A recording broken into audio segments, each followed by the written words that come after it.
38 വയസ്സുള്ള ഒരു സ്ത്രീ അവരുടെ 14ാമത്തെ പ്രസവം വീട്ടിൽ നടത്തി എന്നാണ് പറയുന്നത്. ഞെട്ടിപ്പിക്കുന്നതാണ്. എന്നെ ഇതിൽ ഞെട്ടിപ്പിച്ചത് വീട്ടിൽ നടത്തിയിരിക്കുന്ന പ്രസവത്തിനെ പറ്റിയല്ല, 38 വയസ്സുള്ള ഒരു സ്ത്രീ 14 തവണ പ്രസവിച്ചു എന്നുള്ളതാണ്. ഗർഭിണിയാൽ ഓടി ഹോസ്പിറ്റലിലേക്ക് ഈ ആന പേരുണ്ട്. എന്നിട്ട് വല്ല ഹോസ്പിറ്റലിലേക്ക് പോകണ്ട. ഏത് ഹോസ്പിറ്റലാ പറ്റത്? നായ മൂന്നാം മാസം പേരുണ്ട്. ഇന്ന് വരെ ഒരു ഹോസ്പിറ്റലിൽ വെച്ചിട്ടില്ല. ആയതിനാൽ ഇപ്പൊ നമ്മളിവിടെ ഈ പരിപാടി ഇവിടെ തുടങ്ങുന്നതിന് തൊട്ട് മുന്നേ കേൾപ്പിച്ച പ്രസംഗം, അത് പ്രസംഗിച്ച ഏതോ ഓട്ടോ തൊഴിലാളിയാണെന്നാണ് ഞാൻ ധരിച്ചത്. പിന്നെയാണ് മനസ്സിലായത് തലക്കെട്ടൊക്കെ കണ്ടപ്പോൾ അതൊരു മതപ്രഭാഷകനാണ് എന്നുള്ളത്.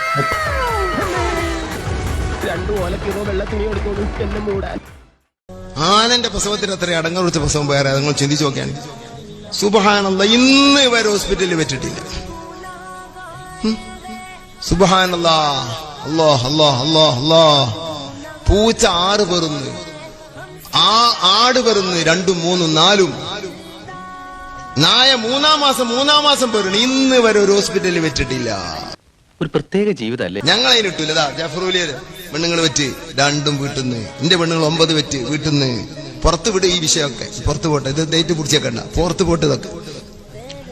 9 പ്രസവിച്ച് ഹോസ്പിറ്റൽ എന്ത് ഡോക്ടർ എന്ത് അറിയില്ല. എന്റെ ഭാര്യ ഏത് 1ാം മാസം മുതൽക്ക് 10ാം മാസം വരെ ഡോക്ടർ നമ്മൾ തന്നെ. എന്തോന്നടേ ഇത്? തലച്ചോറില്ലേടേ? തലച്ചോറിന് പകരം പൊതിച്ചോറാണോ? ശ്രീ ആരിഫ് ഹുസൈൻ, ഇവിടെ വീട്ടിലെ പ്രസവവും അതുപോലെ തന്നെ മരണവും അത് കൂടുന്ന ഈ സമയത്ത് വീട്ടിലെ പ്രസവത്തിന്റെ കണക്ക് പരിശോധിക്കുമ്പോൾ കൂടുതലും മലപ്പുറം ജില്ലയിലാണ്. ഈ കണക്ക് പുറത്തു വരുമ്പോൾ അതിനെ മതവുമായി ബന്ധപ്പെടുത്തുന്നു എന്ന രീതിയിലുള്ള വിമർശനങ്ങൾ ഉയരുന്നുണ്ട്. പ്രത്യേകിച്ച് ഇസ്ലാം മത പണ്ഡിതരുടെ ഇത്തരത്തിലുള്ള വികലമായ ആഹ്വാനങ്ങൾ സാമൂഹ്യ മാധ്യമങ്ങളിൽ പ്രചരിക്കുന്നത് ചൂണ്ടിക്കാട്ടുന്ന സമയത്ത് അങ്ങനെ വേണോ? എന്താണ് യഥാർത്ഥത്തിൽ സംഭവിക്കുന്നത്? ഇപ്പൊ നമ്മളിവിടെ ഈ പരിപാടി ഇവിടെ തുടങ്ങുന്നതിന് തൊട്ട് മുന്നേ കേൾപ്പിച്ച പ്രസംഗം, അത് പ്രസംഗിച്ച ഏതോ ഓട്ടോ തൊഴിലാളിയാണെന്നാണ് ഞാൻ ധരിച്ചത്. പിന്നെയാണ് മനസ്സിലായത് തലക്കെട്ടൊക്കെ കണ്ടപ്പോൾ അതൊരു മതപ്രഭാഷകനാണ് എന്നുള്ളത്. അപ്പോൾ ഇത്തരത്തിൽ മതപ്രഭാഷകരുടെ വേഷം കെട്ടി മതപ്രഭാഷണങ്ങളിലൂടെ ഇത്തരത്തിൽ സ്ത്രീകളടക്കമുള്ള ആ സമൂഹത്തെ യഥാർത്ഥത്തിൽ നല്ലത് പറഞ്ഞു കൊടുത്ത് ബോധവൽക്കരിക്കേണ്ട ഇടങ്ങളിൽ കടന്നു എന്നുകൊണ്ട് പറയുന്ന ആ വിടുവായുത്തരങ്ങളാണ് നമ്മൾ ഇത്രയും നേരം കേട്ടത്. സാറുൽ ഹക്ക് ഹുദവി കേരളത്തിൽ ഏറ്റവും പ്രസിദ്ധനായ ഒരു ഇതുപോലുള്ള പ്രഭാഷണങ്ങൾ നടത്തുന്ന ആളാണ്. ഓണം ഡിപ്ലോമാറ്റിക് ആയിട്ട് ആഘോഷിക്കണം എന്ന് പറഞ്ഞും അല്ലെങ്കിൽ മുസ്ലിം കിഡ്നി തരയണമെന്നൊക്കെ പറഞ്ഞും അതുപോലെ പറഞ്ഞു നടന്നിരുന്ന ഒരാൾ പറഞ്ഞ മറ്റൊരു കാര്യമാണ്, നിങ്ങൾ ഒരു ഗൈനക്കോളജിസ്റ്റിനെ കാണാൻ പോകുമ്പോൾ മുസ്ലിം ആയിട്ടുള്ള സ്ത്രീ ഗൈനക്കോളജിസ്റ്റിനെ തന്നെ കാണണം എന്ന് പറയുന്ന ഒരു പ്രസംഗം അദ്ദേഹത്തിന് ഇവിടെ കഴിഞ്ഞാണ്. ഒടുവിലും കണ്ടു അഫ്ഗാനിസ്ഥാനിൽ എന്താ കണ്ടത്, സ്ത്രീകളുള്ള ഭാഗത്ത് ജനൽ പോലും പാടില്ല എന്ന് പറയുന്നത്. എവിടുന്നാ അത് വരുന്നത്? ഈ പറയുന്ന സ്ഥാനത്ത് നിന്ന് സ്റ്റേജിൽ നിന്ന് കുട്ടികളെ ഇറക്കി വിട്ടു. ഇതേ സംസ്ഥ തന്നെയല്ലേ ഈ പറയുന്ന സ്റ്റേജിൽ നിന്നും പെൺകുട്ടിയെ ഇറക്കി വിട്ട ആ നിയമത്തിന്റെ മറ്റൊരു വശമാണ് ഈ പറഞ്ഞുകൊണ്ടിരിക്കുന്ന സാധനം. ഏത് സ്ത്രീ പുരുഷ സംസർഗം അത് വരാൻ പാടില്ല. ഇവിടെ ഒരു നമ്മളുടെ എക്സസൈസ് ചെയ്യുന്നതിന്റെ ഒരു പ്രശ്നം വന്നപ്പോൾ അവിടെ നമ്മൾ കണ്ടു ഇതേ സെഗ്രിഗേഷൻ. അപ്പൊ ഈ സെഗ്രിഗേഷൻ എന്ന് പറയുന്ന സംഗതി ഈ ഹിജാബ് നിയമത്തിന്റെ മറ്റൊരു ഭാഗമായിരിക്കെ അത് ഓരോ മേഖലയിലും അപ്ലൈ ചെയ്യുമ്പോൾ അതിന് അതിൻ്റെതായിട്ടുള്ള രീതികൾ വരും. ഇവിടെ ഈ പ്രസവത്തിന്റെ മേഖലയിൽ ചികിത്സ നേടുന്ന സമയത്ത് അവിടെ വെക്കുന്ന ഹിജാബിന്റെ ആ മാനദണ്ഡം എന്ന് പറയുന്നതാണ് സ്ത്രീ പുരുഷ ആ വിവേചനം സൃഷ്ടിക്കുന്നതിന്റെ ഭാഗമാണ് ഈ പറയുന്ന തരത്തിലുള്ള വേർതിരിവുകളും. ഇതൊരു പാപമാണെന്നുള്ളൊരു ചിന്ത ഉണ്ടാക്കി വെക്കുകയും ഏതൊരു വിശ്വാസിയുടെ ഉള്ളിന്റെ ഉള്ളിലുള്ള ഒരു വലിയ ലക്ഷ്യമായിട്ട് മാറുകയാണ് സ്ത്രീയെ കാണാതിരിക്കുക, പുരുഷനെ കാണാതിരിക്കുക എന്ന് പറയുന്ന ഒരു ലക്ഷ്യം ഉണ്ടാക്കി വെക്കുകയും കണ്ടുപോയാൽ അതൊരു വലിയ പാപമാണെന്ന് ഉണ്ടാക്കി വെക്കുകയും ചെയ്തു കഴിഞ്ഞാൽ മറ്റു ഓപ്ഷൻ എന്തുണ്ട് എന്ന് പറഞ്ഞാൽ പോലും ഇങ്ങനെ ഒരു പാപം ചെയ്യാനുള്ള ഒരു സാധ്യത ഉണ്ട് എന്നുള്ള ഒരു സംഗതി വന്ന് കഴിയുമ്പോൾ അവിടെ ഒരു ഗിൽറ്റ് കോംപ്ലക്സ് ഉണ്ട്. ഇതൊരു സൈക്കോളജിക്കൽ ആയിട്ടുള്ള ഒരു ട്രൈറ്റ് ആണ്. ഈ ഗിൽറ്റ് കോംപ്ലക്സിലൂടെയും ഈ നരകഭയത്തിലൂടെയാണ് ഇത്തരം സംഗതികൾ വിശ്വാസികൾ അടിച്ചേൽപ്പിക്കുന്നത്. അത് മദ്രസ കാലം മുതൽ തുടങ്ങുന്നതാണ്. അത് മരിക്കുന്ന അന്ന് വരെ മാറില്ല. ഓരോ വിശ്വാസിയുടെ ഇസ്ലാം മത വിശ്വാസിയുടെ ഉള്ളിലൂടെ പോയിക്കൊണ്ടിരിക്കുന്ന കാര്യമാണ്. ഇതൊക്കെ വിശ്വസിക്കുവോ? പിന്നെ വിശ്വസിച്ചിട്ടുണ്ട്. നിങ്ങളും ഇത്തരത്തിലുള്ള ആഹ്വാനം നൽകുകയാണല്ലോ. അത് മാത്രമല്ല, വീട്ടിൽ പ്രസവിക്കുന്ന സ്ത്രീകളെ ധീര വനിതകളാക്കി നിങ്ങൾ ചിത്രീകരിക്കുകയും ചെയ്യുകയാണ്. എന്താണ് നിങ്ങളുടെ ഉദ്ദേശ്യം? പ്രകൃതിപരമായ ഒരു കാര്യം, അതായത് ഇതൊരു വിഷയം എന്താണെന്നറിയോ, ഒരു കാലഘട്ടത്തിലും പൂർണ്ണമായി ആശുപത്രിയിലേക്ക് പ്രസവം മാറിയ ഒരു കാലഘട്ടവും ഇതുവരെ കടന്നുപോയിട്ടില്ല എന്നുള്ളതാണ് ഒരു കാര്യം. അതായത് വീട്ടിലെ പ്രസവം ഒരു പുതിയ സംഭവമല്ല, അതൊരു തുടർച്ചയായ കാര്യം മാത്രമാണ്. രാജ്യസ്നേഹം വേണം, അറിയോ? ഷോക്ക് അടിക്കേണ്ട ടൈമായി. പ്രസവവുമായി ബന്ധപ്പെട്ട് ഉള്ള റിസ്ക് ഫാക്ടറാണ് നമ്മൾ അറിഞ്ഞിരിക്കേണ്ടത്. അത് വീട്ടിലായാലും ആശുപത്രിയിലായാലും മരണമാണ് ഇതിലുള്ള റിസ്ക്. ഈ റിസ്ക് ഏറ്റെടുക്കാൻ ഒരു കൂട്ടരും തയ്യാറാവത്തില്ല. അതായത് ഒരു സ്ത്രീ അവരുടെ അവകാശ പ്രകാരം അവരുടെ ശരീരത്തിൻ്റെ അവരുടെ പ്രൈവസി പരിഗണിച്ച് ആശുപത്രിയിൽ പോയാലോ വീട്ടിൽ പോയാലോ അവിടെ രണ്ട് സ്ഥലത്ത് നടക്കുന്ന അപകടങ്ങൾ അവർ തന്നെയാണ് അത് സഹിക്കേണ്ടത്. സംസാരിക്കുന്ന ഉസ്താദിന്റെ അതേ വാചകങ്ങൾ തന്നെയാണ്. ആ ഉസ്താദ് പറയുന്ന അതേ രീതിയിൽ തന്നെയാണ് താങ്കളും സംസാരിക്കുന്നത്. ആ ഉസ്താദ് പറഞ്ഞ രീതിയിൽ തന്നെയാണ് താങ്കളും സംസാരിക്കുന്നത്. നിനക്കിതിന് മാസക്കൂലിയ ദിവസക്കൂലിയ മനസ്സിലായില്ലല്ലേ? മരണക്കണക്ക് വെച്ചുകൊണ്ടാണ് വീട്ടിലെ പ്രസവവുമായിട്ട് അതിനെ താരതമ്യപ്പെടുന്നത്. വീട്ടിലെ പ്രസവം എന്ന് പറഞ്ഞാൽ 100%-ലേറെ രണ്ടാമത്തെ പോയിന്റ് ഞാൻ അതിലേക്ക് വരുന്നത്. റിസ്ക് ഉള്ള കാര്യമാണ്. ഇവിടെ അൽത്താഫ് പറയുന്നതിനോട് താങ്കൾക്ക് യോജിക്കാൻ കഴിയുന്നുണ്ടോ? റിസ്ക് നമ്മളൊക്കെ ഏറ്റെടുത്തു കഴിഞ്ഞാൽ ഈ സംഘടന ഇതുമായിട്ട് മുന്നോട്ട് പോവുകയില്ല എന്നാണ് അദ്ദേഹം പറയുന്നത്. മനുഷ്യസ്നേഹിയായിട്ടുള്ള അല്പമെങ്കിലും കോമൺ സെൻസ് ഉള്ള ഒരാളിനും ശ്രീ അൽത്താഫ് പറഞ്ഞിരിക്കുന്ന വാദങ്ങളോട് യോജിക്കാൻ കഴിയുമെന്ന് എനിക്ക് തോന്നുന്നില്ല. കാരണം അദ്ദേഹം പറയുന്നതും നേരത്തെ നമ്മളിവിടെ പ്ലേ ചെയ്തിരിക്കുന്ന ഉസ്താദിന്റെ വോയിസും തമ്മിൽ എന്താണ് വ്യത്യാസമെന്ന് എനിക്കറിയില്ല. രണ്ടാൾക്കാരെ നേരിട്ട് പരിചയമില്ലാത്തത് കൊണ്ട് അദ്ദേഹം അല്ല ഇദ്ദേഹം എന്ന് തിരിച്ചറിയുന്ന സമയം വരെയും ഞാൻ കരുതിയിരുന്നത് ആ പ്രഭാഷണം നടത്തിയിരുന്ന ആൾ തന്നെയാണ് നമ്മളോടൊപ്പം ചർച്ചയിൽ എന്നാണ്. സ്പെസിഫിക് എക്സാമ്പിൾസ് പറയുന്നുണ്ട്. ഇപ്പൊ തിരൂർ തലക്കാട് ഭാഗത്ത് 38 വയസ്സുള്ള ഒരു സ്ത്രീ അവരുടെ 14ാമത്തെ പ്രസവം വീട്ടിൽ നടത്തി എന്നാണ് പറയുന്നത്.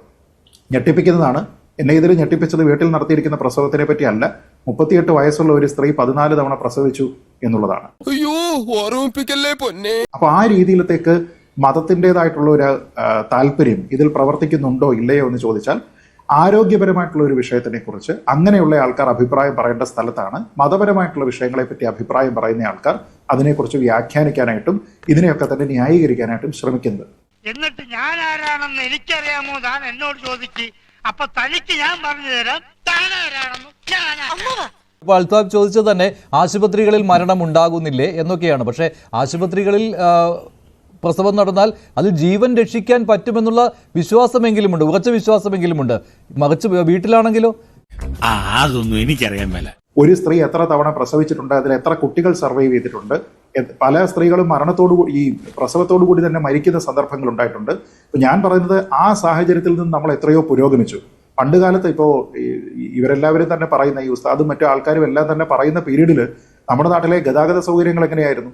നമ്മുടെ നാട്ടിലെ ഗതാഗത സൗകര്യം എന്ന് പറയുന്നത് പലപ്പോഴും കാളവണ്ടിയായിരുന്നു. ഇന്ന് ഉസ്താദൊക്കെ യാത്ര ചെയ്യുന്നത് കാളവണ്ടിയിലാണോ?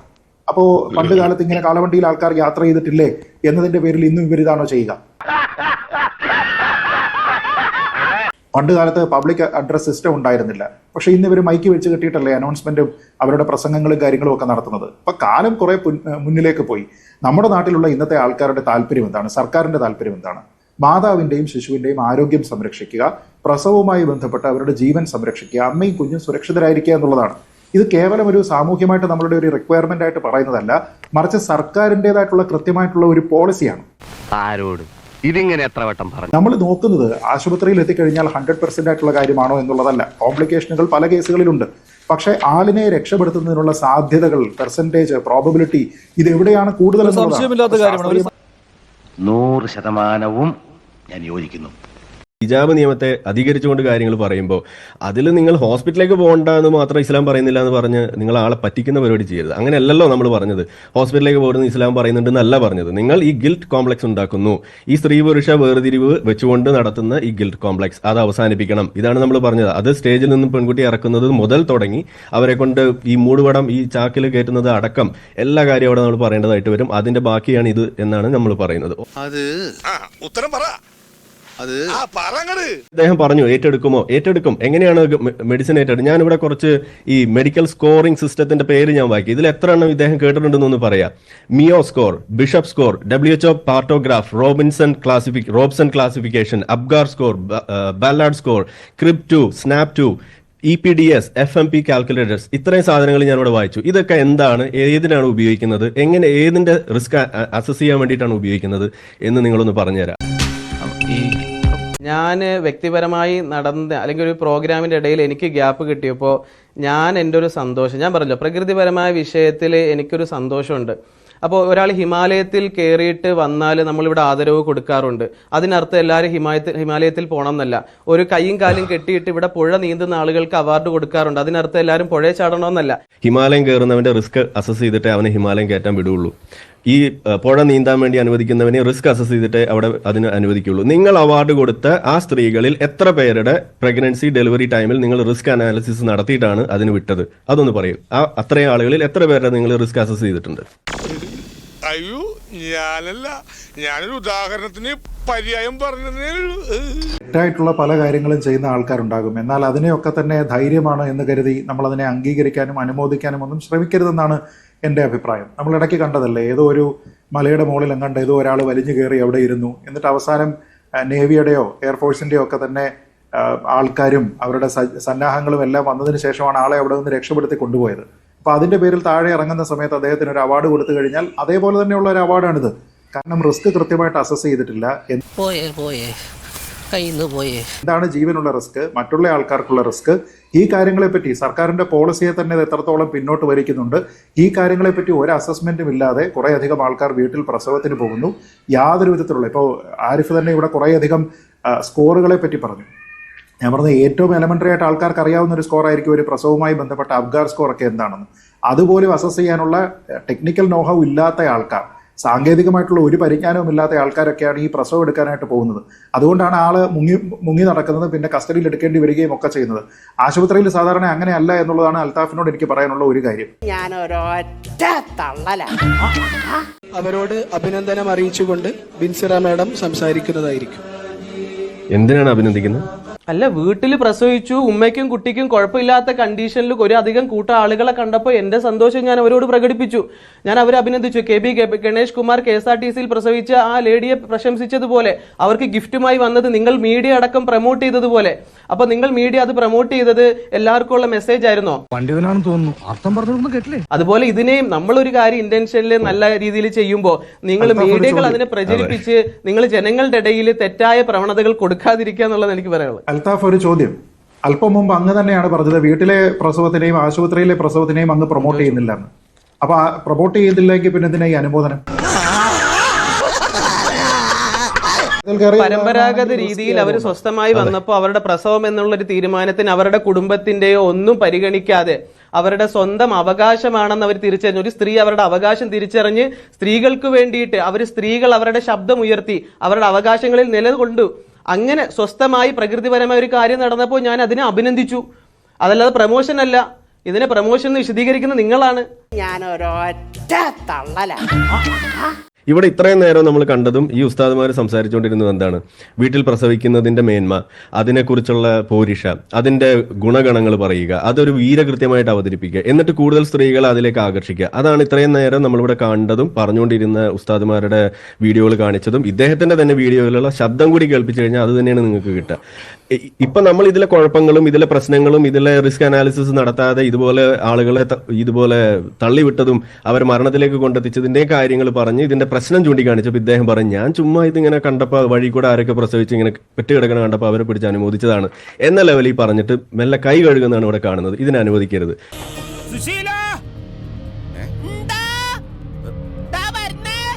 എല്ലാരും വിളിച്ചു.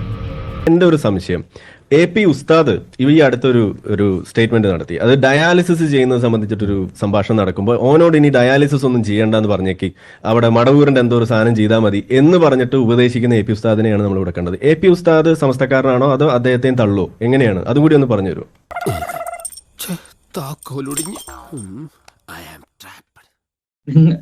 നിങ്ങളൊന്ന് ആലോചിച്ച് നോക്കൂ, ആ വീഡിയോ ഇപ്പൊ ഉസ്താദിനെ സംബന്ധിച്ചിടത്തോളം ഈ അടുത്ത് ഉസ്താദ്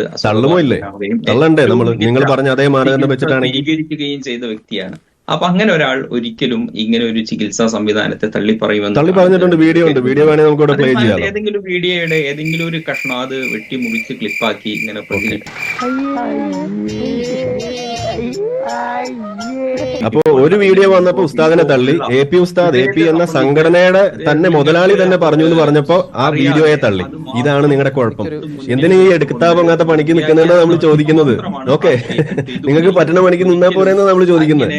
നിങ്ങൾ വീഡിയോ തള്ളാണെങ്കിൽ രണ്ടിലും വീഡിയോ തള്ളാം, ഉസ്താദുമാരെ തള്ളാണെങ്കിൽ രണ്ടിലും ഉസ്താദിനെ തള്ളണം. അല്ലാതെ നിങ്ങൾക്ക് സൗകര്യമുള്ളത് തരാതരം പോലെ ഇവിടെ നമുക്ക് ഉസ്താദിനെ തള്ളാം, അവിടെ നമുക്ക് വീഡിയോ തള്ളാം. ആ പരിപാടി ഇവിടെ ചെലവാവില്ല പൊന്നുസ്താദ്. ഓക്കെ, ശരി, പോട്ടെ, കൂടുതൽ എന്നെ നാറ്റിക്കരുത്. പിന്നെ കാണാ ഒന്ന് സബ്സ്ക്രൈബ് ചെയ്തിട്ട് പോടാ.